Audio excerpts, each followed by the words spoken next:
And here we are back again as the continuation of where we started with the end of waiting to now, after very impactful, meaningful sessions by the women here on the stage, as well as Michelle, who will be coming back in, the others. We welcome Ingrid to talk to us now about the power of commitment. Thank you. And welcome back, everybody. And if you were here for the first session this morning, this afternoon, this evening, wherever you are in the world, we talked a bit about attending the sessions on Me Too for Black Women, on Marie's amazing session on dismantling the system, one of my favorite phrases these days. And then Michelle just finished her session. She'll be joining us because I'm sure she's just got to get her head out of a good hour's worth of presenting to get back into talking about her topic, which is the Good Girl Deprogramming. And I'm going to share a link with you, which we're going to be, it's my slide deck, but it also has a fillable PDF in it. And that's a commitment statement that we're going to be talking about doing later on. And it's this idea of thinking whatever inspired you today, whatever inspired you in your life in terms of empowerment, of diversity and equity and inclusion, and having this opportunity to think about making some of these little changes. Cordelia and Marie and Michelle all brought up amazing, just little small steps that we can take. And I think it's important to consider doing them now, not only because it's desperately needed now, but I also think we personally need to start taking some of our own power back and recognize that we actually have power to affect change. And one of my favorite stories about this was talking about what our organization does. And we were talking with a group of doctors who deal with addicts. And we're trying to see if there was a way in which we could use our positive psychology tool to work with their addict population, because these people, their first encounter with most people is, what is wrong with you? And nobody's telling them what is right with them and who they could be when they were at their best. And as he continued to talk about this, and we talked about size and scale and scope, he said, imagine if we could just save one life. And that is really all it needs to be. It doesn't have to be about changing the world. These are small steps that can start to change the world. But what if you just saved one life, made one person's day, made one person feel a little bit less bad about themselves, upheld someone, stood by someone, supported or spoke out for someone? So these are little steps that we're talking about taking. And it's this idea of using transformative power to go against and to transform power over. So let me open my slide deck and share my screen.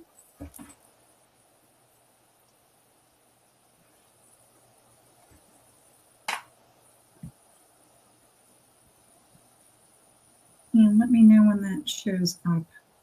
I just have a wheel turning. It's not inspiring confidence.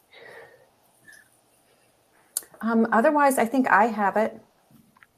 Do you wait? Oh, wait. I think it's thinking. It's telling me I'm sharing. Okay. Now it's telling me to choose what I want to share. There we voila. See it. Very good. Perfect. All right. So the power of commitment. And I included in the deck this invitation to brave space. And once again, Ingrid, can you go on to presentation mode, love? Oh, he's not on presentation mode. Perfect. Excellent. So this invitation to brave space, which we started out the day with, that still applies here.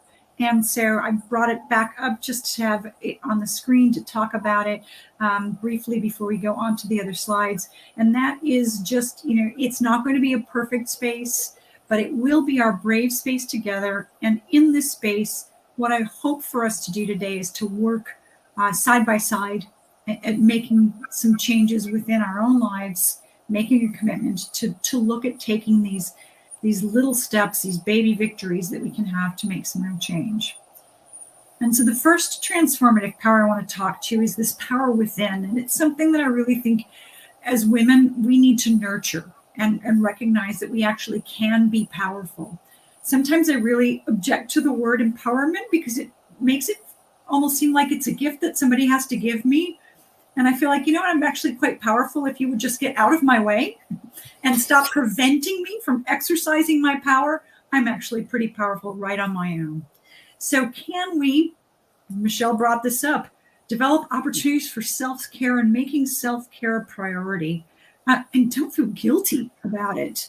And creating safe spaces to share personal pain and joy. When we accomplish something, how many of us blow our own horns and say, I just did something really amazing? As women, we're taught not to do that. A number of things on this slide that are wonderful little steps that we can do.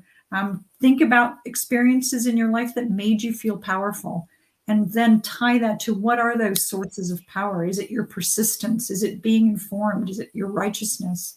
And I want to invite my wonderful co-presenters, women that I've got up on the stage with me, to chime in from your own perspective and your sessions with power within. Any other suggestions you would add to the slide for people to consider as a possibility of making changes in their own lives? Like I said in my presentation, words are so important. So that inner conversation with yourself, don't be the mean girl to yourself. And then the outward conversation is no is self-nurturing, right? So when people ask you to do something, no is a full paragraph, it's a complete response. So that's brilliant. Anyone else? Yeah, just to build. It's like, I just love Cordelia. I love you. I need you in my life personally. I'm here, Marie. Right. Just to build off of what Cordelia said, it reminds me of who is the woman? Was it Shonda Rhimes who created that book, The Year of Yes. Right? Mm-hmm. Just say yes to everything. And I love seeing her in an interview where she said, say yes to everything, but sometimes no is an appropriate answer. And when you use no, that is an appropriate answer for when you are saying yes to yourself. And I think that is very powerful right there, when you know that when you say no, it's because of who you are and knowing your personal strengths and being able to say yes to yourself over trying to please others. Absolutely. Yeah. Well said. All right. So power within, one option. Power two, and that's collective power with others. And that can be as little as, join a Creative Women's Empowerment Network. Best thing I've done this year is joining the Empowerment League. The support of these women, the chance to connect with these powerhouses that just amaze me. And then to have real conversations with them, to feel validated when I was floundering in the midst of COVID, and felt like I had nothing to add to these conversations, to hear other women say, I'm floundering too, and say, it's not just me. Such a great place to also get self-care out of that, to the restorative aspect of that. I talked about this earlier as well, this pact that was made that came out of this violence that happened in London with this, you never walk alone pacts, just finding one friend and telling that person very deliberately, I will always have your back. You can always count on me. If we uphold each other like that, what a difference we can make. And respect the diversity of other women's experiences and listen to their truths. I went to a powerful event this past weekend, and one of the things that came up is the guy that was running it, his name is Devin Bandison, and he came up with this phrase called Elugi, which means it's an acronym for I love you and I got your back. That's what this image makes me think of. Beautiful. I love that. Yeah. That's awesome. The other aspect is power with. I'm sorry, did you want to add something? Yeah, I actually did. For me, one of the things I really love about the listen to their truths, someone else's truth does not take away from your truth. So that fragility of like trying to build upon, or, you know, like, let me counteract with my story after you've told your story. That story, that truth, that can hold its space, and it has nothing to do with you. And so making sure that you're really listening and leaning into that truth and accepting, you know, how difficult, challenging, and showing up with empathy, but don't make it a competition of who's had it shittier. Yeah. No, exactly. Sorry. Yes, this is salty with a bit of empathy. No, and another thing that I want to share is we talked to people in our organization, and I reached out to a number of our friends that are American expats, because being removed from what goes on in the United States, but still feeling connected to it, makes for an interesting way of engaging in this part of the world. And I reached out to people of color, friends of mine of color, our employees of color, during the Black Lives Matter moment. And it was really interesting because people fell all along the scale into how they wanted to approach that conversation. And it was really important to recognize that there were people who wanted to share with me things that I could do to make things better, and people who actually felt like that was my responsibility, and that I didn't need to be told by them. And I needed to respect both of those people's reactions, because this was about them. You know, this is not, I can't own this issue. I can't co-opt it. I can't make it all about me. And I had to be there for them in however they reacted, because that's important. That was their truth. Yeah. Right. So power with, acting out, speaking out. Put your money where your heart is. I love supporting women-owned businesses because I own my own business. I think we should support each other.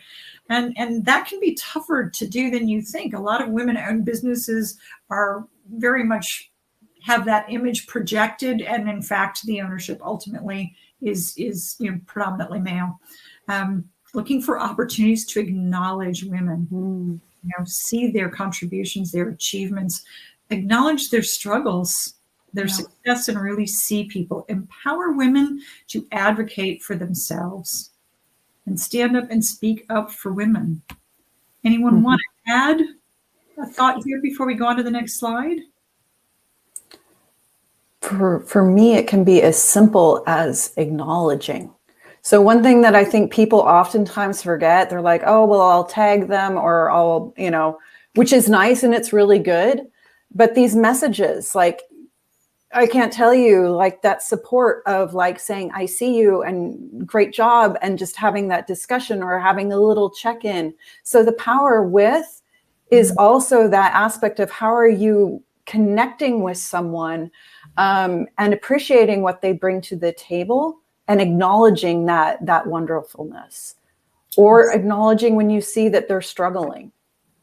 So just also to think about it, that oftentimes, when we're talking about also employee engagement, and this goes beyond that simple letter from someone saying, wow, you did this, this had this impact, and just taking that time for real acknowledgement, that's oftentimes more powerful than shoving the credit card. Not that that's not important, but I just want to make sure sometimes the simplest things can be the most heart impacting. Absolutely. Right. If we've got no other suggestions within, and I know there were a lot of things that were said in the sessions themselves that were brilliant, we'll move on to Power 4. And this is the thing that I think we need to focus on a little bit. And that is, what is the change that we want? There were so many things that inspired me in all of the 3 sessions that preceded us getting together here now and amplifying our voices. Absolutely. You know, and I follow the UN Women UK. I follow the UN itself, getting involved there. It's interesting. Once you get on that mailing list, you're right. That's awesome. I was recently invited to the retirement party for someone I've never even met. But after years in fighting the good fight for women's rights within the United Nations, she was retiring, and they had a global shout out to everybody that's been involved to show up to her virtual retirement party. It was amazing. Get involved, just joining and supporting an organization. Fight gender stereotypes every chance you see them. I'm sure you've all seen that post where the mom went and took the superhero t-shirts out of the boys section and put them in the girls section, so that when women walked into the store to shop for their daughters, it wasn't just butterflies and unicorns that were available to them. Little tiny victories. Volunteering, attend a march, go to a demonstration, start a fundraiser. Little things that we can do that say, you know, we're going to take our own power back and we're going to do something to work for change. Anyone want to chime in? Anything else you want to say? I do have something to say on that, because, you know, our daughters are like watching us. And I think, and I wanted to save that for the next section, but I mean, you know, why do we do this? I'm doing this for my daughter, for our daughters, because they are watching us, and it comes out. I can see it play out with my daughter a lot, which is kind of crazy. And when you mention the in the stores, moving things over into sections, you know, it's like this. A lot of times, you know, my daughter goes in, she's like, oh, that's the boys section. I'm like, really? Okay, well, they had the boys and the girls cart next to each other. And she's like, I kind of like that. I'm like, oh, you want it? You know, and it's like a suit instead, because she doesn't like dresses anymore. Fine. Do you like this suit? Yeah, I'm a boss. I was like, all right, cool. And then I'm like, great, now I got to deconstruct that, right? Like what a good leader is. And before I could even like bring it out of my mouth and think about how I'm going to bring it up in discussion, she's just like, but I want to be a good boss, Mom. Like a really nice boss. And I'm just like, whew. So yeah, they're watching us. Absolutely. That is brilliant. I know we don't have a lot of time, so this is a form that I put in the chat.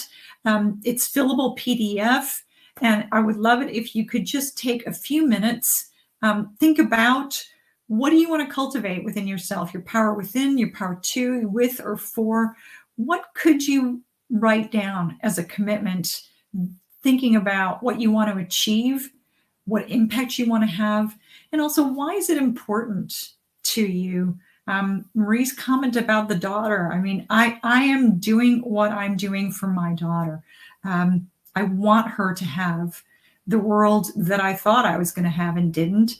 And I hoped she would have, and she isn't going to get it. But maybe later on in her life, things will be different. I watch her in her incredible field with the brain that she has as a quantum astroparticle physicist. And I also know that they put her on planes all the time to be the face of that science, so that she's not the one back in the lab doing the research and getting the credit, and her name's not on the paper. And it's done in a way to make her feel like, oh, but we're showcasing you and yet undermining you at the same time. So what things can you do? And take a few minutes to think about it. If it's not something you can come up with right now, you've got the form. Spend some time thinking about it over the next few days, the next few weeks.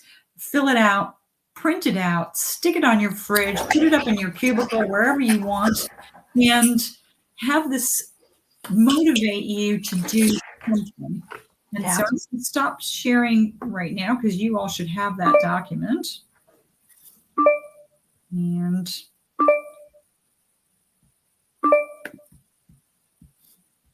there, we are back. And ask if anybody has, because I shared this out with our group, or if somebody might have already been quick on writing up their own statement. So anyone want to share? Grab a mic, put your hand up.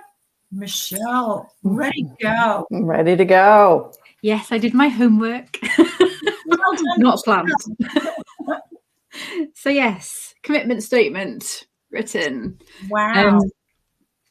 So I ticked all the boxes because I didn't know if it was what kind of power. It's just power. And it's to imagine and create a world, or start to create, because it's going to be our grandchildren, let's face it, where there's balance for women and men, and work with some awesome humans to achieve it. So I joke that the impact that I wanted to achieve was #world domination, but for the cause, not for me. But yeah, equality. And it's important to me because when women do well, everybody benefits. There's a real good business case for this. There is. There truly is. Anyone else want to share their thoughts? What do you want to do to take your power back? Because I can tell from my own experience, writing that statement on behalf of my company to say, yeah, we're a small organization, but actually, we will put our money where our mouth is, and say that if you're in the global South and you're trying to create a movement and empower women, and you want to use our tools to do that, but you can't afford us, we'll make sure you can afford us. We want to change just one life for the better. My work's done. Who else? Don't be bashful. I know you're out there. Marie, you want to go next, love? Yes, I wrote mine ahead of time as well. And I do want to make sure that I think I continually talk about being intentional, intentional about moving myself, intentional about moving school systems, and also organizations towards equitable truth-telling through their curriculum and instruction in order to help move our students forward in life. And of course, just like Michelle, global domination, whoop, whoop, global domination crew. And, moving our school systems towards those Education 4.0 practices. Why is my daughter, I had to put my daughter back in school last week. So my life has kind of changed around in this last week, which is crazy. Long story. I don't want to get into it right now, maybe another time. But why is my daughter taking a spelling test every Friday? It's here we go. Here we go. They're learning the short I sound and L this week. And I'm like, boo, you're in first grade and fully know how to read. Don't sing to me some song. Okay, let's get into your reading, because you're at a different level than all of that. And so it's just creating more personalized spaces, within the school system for students to really thrive. Some of us said that our students have disabilities. That doesn't mean that they can't do. You see what I'm saying? That just means that they need their own personal learning plan and program. And a teacher needs to know how to do this. I had plenty of students in my class with disabilities, and they were just loved, and we rolled with them, we taught them, and everything in my classroom was differentiated, okay? Tailored to those students. And I worked with them independently or in groups. At no point was I in front of my class just going off for an hour. No. 2 to 5 minutes, and then we're in our groups. And I do this for my daughter again. So thank you. Yeah, that's really valid. And even for kids that have capabilities, Elizabeth went to a school where the high-level courses for her IB program, they took all what they thought were the left-brained ones and staggered them throughout the day and lined them up with the right-brain thinking kids, so that if you wanted to take high-level math and high-level history, you couldn't, because they always clashed, because they assumed you were either sort of the math science kind of a person or you were the humanities history kind of a person, and you couldn't do both. And when we tried to get that, they couldn't even change their schedule to allow it to be possible. And you thought, how could you be educators and this narrow-minded? But there you are. But that goes back to the application part, right? Mm-hmm. Where we have to really focus on integrating these skills. Precisely. Because not one person is one thing, right? It's like I talk about like we should be like studying like industries, and then one of my friends was like, well, I don't know, I'm quant science and that's what I studied, but I apply my quant science to the entertainment industry. Precisely. So it's yes. Two of his loves and he has married them together. And I think that's where he's like, you know, we have to like change our total way of thinking, because the application of is where it's important, and having that integration learning is what's very valid. That's why we need to change. We got to change it out. That's why. Yeah. Anybody else want to raise their hand and say something else? Another commitment to do, even if it's just a tiny little baby step. So I can go. So I'm with Michelle. I was like, I wanted to do them all. So the power within for me is, so I'm going to talk first about the power to. So my personal commitment, and this is ongoing, this was my New Year's resolution, is the welcome into the awesome, as to how can I use this space, which is this beauty of the pandemic, that all of a sudden things are possible. It's not expensive to put on a conference online. I went to AppSumo and I bought it for like a lifetime license. And since then, we've done 3 summits. We had, the one in February, we had the Welcome into the Awesome, where it was the land of the first-time speakers.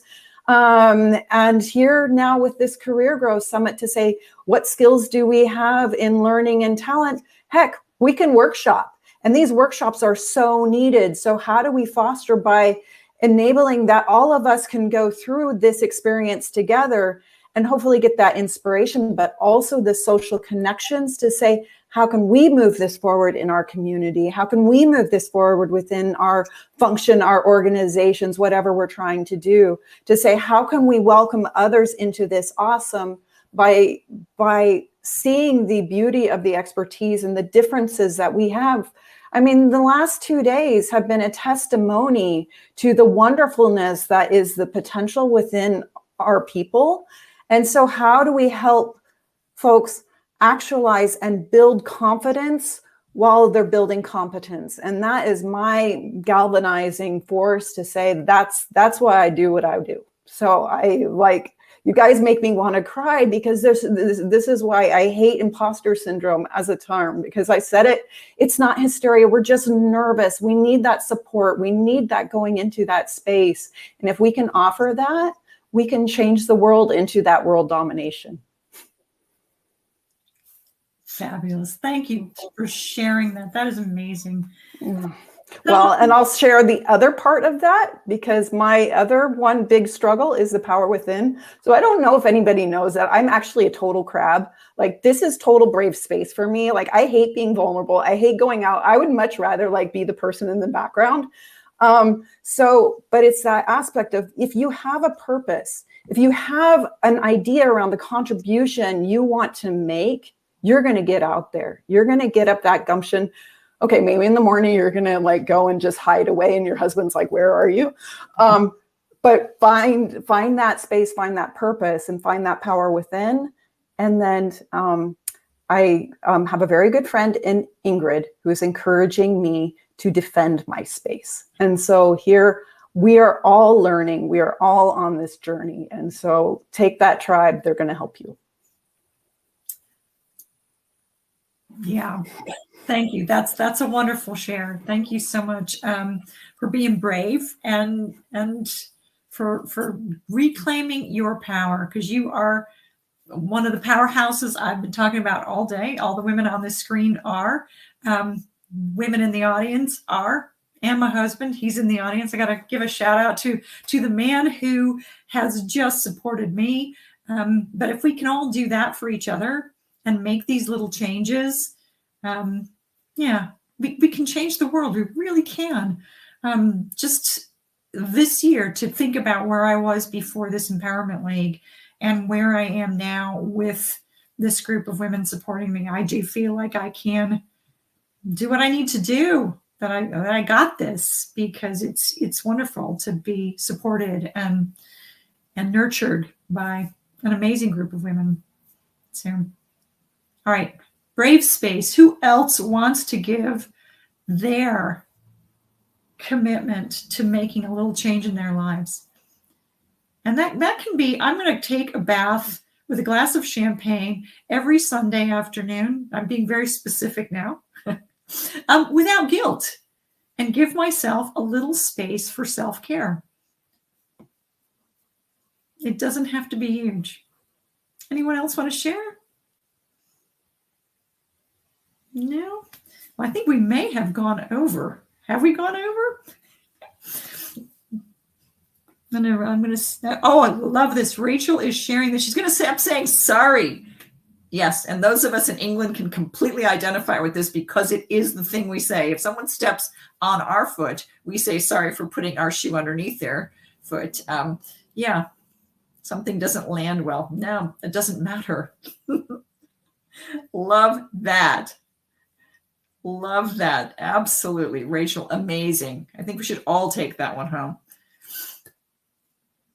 Any other shares, or should we let you scamper off to your next session? Anyway, I have had a really great time being a part of this with everyone today. I've just learned so much from everyone and appreciate all the contributions, appreciate our audience and the people that are staying to share. And there's much more ideation now to take this little tiny step, hopefully a little bit of confidence in taking a bit of your power back. Later on today, we're going to ask you to take some really big steps and work together as a community to make some real change. So thank you. And we'll see you in the next session. Love it. Thank you, everyone. Thanks. Thank you, ladies. Thank you, Ingrid.